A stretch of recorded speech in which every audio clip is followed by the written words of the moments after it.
पूरा एकदम आप जीन्स वीन्स नहीं बना के घूम रहे हैं, ठीक है, जीन्स और इस तरह का शर्ट पहन नहीं रहे आप, ठीक है, उसको आप लपेट वपेट के घूम रहे होंगे, थोड़े बहुत धागे वागे बना लिए हैं, ठीक है। तो उस तरह से वो क्या कर रहे थे, अपने वेशभूषाओं में कपड़ों को भी बदलाव कर रहे थे। तो हम लोग क्या इसकी बात कर रहे हैं, इनके कपड़ों के बारे में बात किया, इनके औजारों के बारे में बात कर लिए, ठीक है, उनकी कृषि व्यवस्था के, उनके खान पान के बारे में। तो इतने सारी चीज़ों से आपका क्या होगा, प्रीलिम्स और साथ साथ मेंस में अगर क्वेश्चन भी आता है तो आप उसको आराम से डील कर लेंगे, ठीक है। तो ये क्या था आपका पाषाण युग, ठीक है। और पाषाण युग के बाद जो अगला काल आया, ठीक है, पाषाण में मतलब आपका पाषाण युग के बाद तो नहीं बोल सकते, जो नवपाषाण है, तो नवपाषाण के बाद हम लोग कहाँ पर गए, नवपाषाण के बाद पत्थर के साथ साथ किसका इस्तेमाल किया गया, पहली बार धातु का। और मानव ने अपने सभ्यता में सबसे पहली धातु जिसकी इस्तेमाल की वो क्या था, तांबा। और तांबा से ही हमारा क्या आया, ताम्रपाषाण,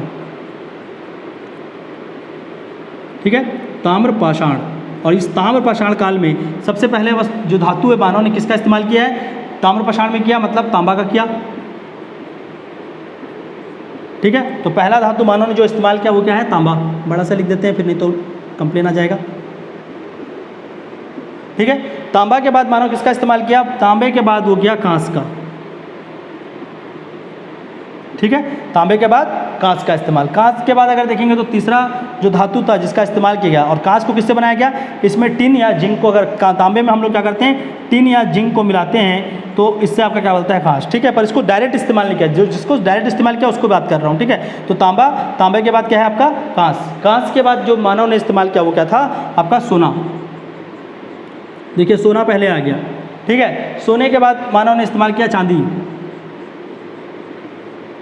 ठीक है। और चांदी के बाद अगर देखेंगे तो आपका क्या आएगा, लोहा, ठीक है। तो कुछ इस तरह से आपने अलग अलग धातुओं का इस्तेमाल किया, सबसे पहले तांबा, फिर कांच, फिर सोना, फिर चांदी और फिर लास्ट में लोहा। तो इस तरह से मानव ने क्या किया, अलग अलग धातुओं का इस्तेमाल किया। और इसके साथ तो देखिए आपका जब ताम्रपाषाण युग की बात करते हैं तो आपका तांबे से लेकर लोहे तक की पूरी कहानी को पढ़ी जाती है, ठीक है। इसलिए ताम्रपाषाण युग का 3 विभाजन है, ठीक है। इसको क्या बोलते हैं, आपका हड़प्पा से पहले, फिर हड़प्पा काल, और हड़प्पा के बाद के उसको बोलते हैं लौह युग। तो इसको ताम्र को और भी क्या बोलते हैं, ताम्र लौह युग भी बोलते हैं कभी कभी, ठीक है। तो ताम्र युग में कौन कौन सा आएगा, हड़प्पा से थोड़ा पहले वाली बात, फिर हड़प्पा आएगा, और हड़प्पा के बाद जो है आपका आयरन एज मतलब वैदिक काल। तो लोहे में क्या है आपका, यहाँ वैदिक काल है, वैदिक काल यहाँ से चालू होगा लोहे से, ठीक है। तांबा से आपने हड़प्पा से पहले, और इसके बाद ये पूरा का पूरा ये चीज़ें आपको हड़प्पा, और हड़प्पा में सबसे ज़्यादा आपको क्या मिलेगा, सोना और चांदी देखने को मिलेगा। और ये सोना चांदी के कारण ही वो क्या बन रहा है, एक बहुत बड़ा व्यवस्था बनेगा जो कि क्या है, शहरीकरण होगा, ठीक है। तो याद रखेंगे तांबा, फिर कांच, फिर सोना, फिर चांदी, फिर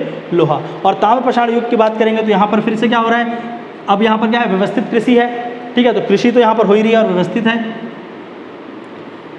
मानव क्या कर रहा था, यहाँ पर खाना बदोश के जीवन यापन नहीं कर रहा, अभी क्या कर रहा है, एक व्यवस्थित का जीवन यापन कर रहा है। अब लोग आपस में रह रहे हैं, ठीक है। तो हो सकता है पड़ोसी के घर, चल भाई आज उसके घर बैठ के आता हूँ, गए होंगे, देखे होंगे कि हाँ इनके यहाँ पर कुछ अच्छा चीज़ लगा हुआ है, तो अपने घर में भी उसको लगाएंगे। धीरे धीरे एक दूसरे से लोग सीख रहे हैं, वो आप चावल की खेती कर रहा है, उससे जाके बात कर रहा है, ठीक है। हो सकता है एक दूसरे को बांट रहे हैं, तो धीरे धीरे एक व्यवस्था का निर्माण कर रहे हैं। और व्यवस्था का निर्माण करते करते क्या हो रहा है, वो आपस में एक साथ रहते हुए एक सभ्यता का निर्माण कर रहे हैं, ठीक है। तो क्या हो रहा है, कृषि और इसके साथ एक व्यवस्थित जीवन, और व्यवस्थित जीवन से इन्होंने किसका निर्माण किया, सभ्यता का, ठीक है। और ये जो सभ्यता का यहाँ पर निर्माण हुआ, ठीक है, यहाँ पर किसका निर्माण हुआ, सभ्यता का। तो इसी तरह से कुछ विशेष सभ्यता हमको देखने को मिले भारत में, अलग अलग क्षेत्रों में, भारत और पाकिस्तान के क्षेत्रों में, ठीक है। तो कहाँ से थे, जो प्रमुख विशेषताएं देखने को मिली, ठीक है, जिससे आपका बाद में क्या होगा, सिंधु घाटी सभ्यता उसी से आपका आगे बनेगा। तो सभ्यताओं में जैसे क्या था, जोरवे, ठीक है, क्या है, जोरवे सभ्यता है, आहार सभ्यता, ठीक है। उसके बाद क्या था, क्यात कल, ठीक है। ये क्या है, ये कुछ सभ्यता आपके भारत के जो क्या है, यही वाला क्षेत्र को देखेंगे, भारत और उसका, भारत का क्या है, उत्तर पश्चिमी भाग। तो यहाँ पर अलग अलग सभ्यताओं का निर्माण हुआ, और उसमें क्या था, जोरवे था, आहार था, क्या था। और यही सभ्यता आगे चलकर और विकसित हुए। कैसे विकसित हो रहे हैं, उनका विकास कैसे हुआ, क्योंकि कृषि और उसके कारण उनका क्या हुआ, अर्थव्यवस्था, उसकी सामाजिक व्यवस्था सब कुछ ठीक हुई। बाद में आपका तांबा के बाद कांच, सोना, लोहा धीरे धीरे आता गया, और इस जगह में और विकास हुआ। और उसके बाद जाकर आपका क्या बना, एक नया सभ्यता बना जिसको बोलेंगे सिंधु घाटी सभ्यता। तो ताम्रपाषाण में आप खाली इनको याद रखेंगे, और याद रखेंगे ये 3 सभ्यताओं का निर्माण हुआ, जोरवे, आहार और कांच। और जो भी इनकी, जो भी हम लोग चीज़ों को देख रहे हैं, ताम्रपाषाण में, तो मुख्यतः इनका जीवन यापन में सिर्फ आपका क्या है, तांबे का उपयोग, और तांबे के उपयोग से क्या हो रहा है कि पत्थर के साथ साथ तांबे को भी लगाया जा रहा है। ठीक है, तो पत्थर के साथ साथ अब इनके भी औजार क्या होंगे, तांबे और पत्थर दोनों से बनेंगे। अब तांबे और पत्थर से औजार, तो यहाँ पर इन लोगों ने क्या किया, पहले वो क्या कर रहे हैं, अब कृषि चालू है तो कृषि के लिए वो क्या कर रहे हैं, हल बना रहे हैं। ठीक है, तो कृषि के लिए क्या बना रहे हैं, कुछ इस तरह से हल बना रहे हैं, और हल में यहाँ पर क्या लगा दिया है, तांबा लगा दिया है। ठीक है, तो धीरे धीरे हल, और ये हल यहाँ पर बन रहा है और इसी हल का इस्तेमाल करेंगे, और बाद में जब इंडस वैली हम पढ़ेंगे तो वहाँ पर हम देखेंगे कि हल और जिसका क्या मिलेगा, हम लोगों को साक्ष्य मिलेगा कि हल वहाँ पर छुटा हुआ था। तो हल बना कहाँ था, वो यहाँ से बनना चालू हो गया था। ठीक है, तो प्लीज़ ध्यान रखेंगे कि किस तरह से ताम्रपाषाण युग और उसमें किस तरह से आपका औजार बने। तो औजार में मुख्यतः आपका तांबा और साथ ही साथ लोहे का इस्तेमाल, सॉरी तांबा और साथ साथ पत्थर का इस्तेमाल किया गया। ठीक है, तो आपको उसी के हिसाब से धीरे धीरे इसका भी निर्माण हुआ है। ठीक है, और इसके बाद आपका क्या होगा, सिंधु घाटी सभ्यता। तो ये क्या था आपका पाषाण युग, और पाषाण युग के साथ ताम्रपाषाण, इसको मैंने आज आपको बताया। कल हम लोग चालू करेंगे आपकी सिंधु घाटी सभ्यता से। अभी तक जितना ही पढ़ा है इतने से आपका दोनों चीज़ बन जाएगा, प्रीलिम्स में भी क्वेश्चन और मेंस में भी। बेवजह का एक्स्ट्रा जान के पीछे मत भागना, इसको 2-3 बार पढ़ना, क्वेश्चन आप पूरा का पूरा देख लीजिए, इसी के इर्द गिर्द घूमेगा।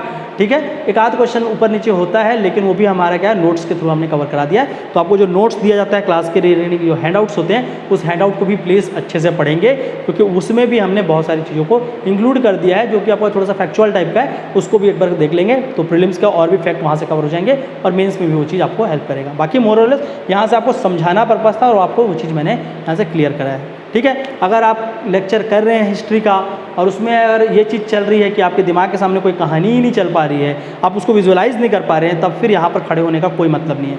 फिर तो यहाँ पर हमको खड़ा होने का कोई मतलब ही नहीं है, अगर आप उस चीज़ को विजुअलाइज़ नहीं करके उस चीज़ को समझ नहीं पा रहे हैं। और खाली अगर प्लेसेस का नाम याद करा देना होता तो फिर तो मैं आपको नोट्स ही दे देता, इसी जगह का नाम याद कर लो, पर उस चीज़ को समझना है, और जितना अच्छे से समझेंगे उतना अच्छे से आपका क्या होगा, एग्जाम में आप उसको परफॉर्म कर पाएंगे।